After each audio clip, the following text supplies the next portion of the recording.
Now we're going to find out how many minutes per day does the water flow from your faucet.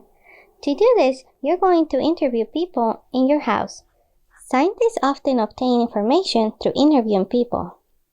Use the Putting It All Together data sheet that was included with your kit.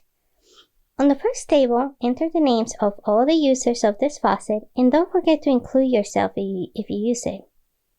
Now you want to ask them, what do you use this faucet for?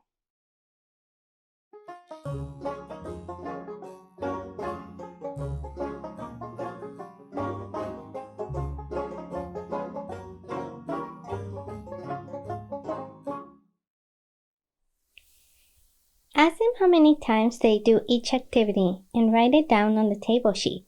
Also ask how long is the water running for each use. If they're not sure, then as scientists, we often have to conduct experiments to find out the best answer.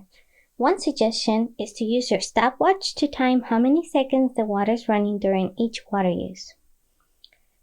Calculate the total seconds per day that the water runs for each water use by multiplying the number of times per day value by the duration for each time value.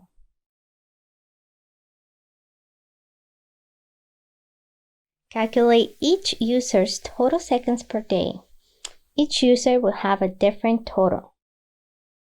Now calculate the total number of minutes per day the water flows from this faucet by adding all users' total seconds per day and dividing it by 60 to get the number of minutes per day the water flows from this faucet. To determine whether the new aerator resulted in water savings, we're going to copy some results from step 1 and step 2. I'm going to show you some examples.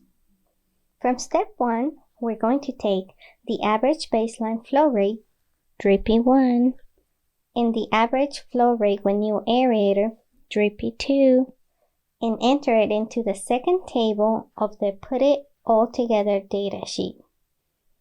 Now, enter the calculated total number of minutes per day the faucet flows from the above table, drippy 3, and enter it on the table. Do the indicated calculations. The final step is to subtract the baseline water use per day minus the new aerator water use per day. If the result is a positive number, then that is your gallons per day water savings with the new aerator.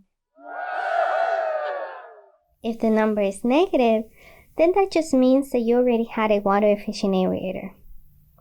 But even if you had a water efficient aerator, it is recommended to replace them every couple of years to avoid mineral buildup. Congratulations! You are a water investigator and a very smart water saver.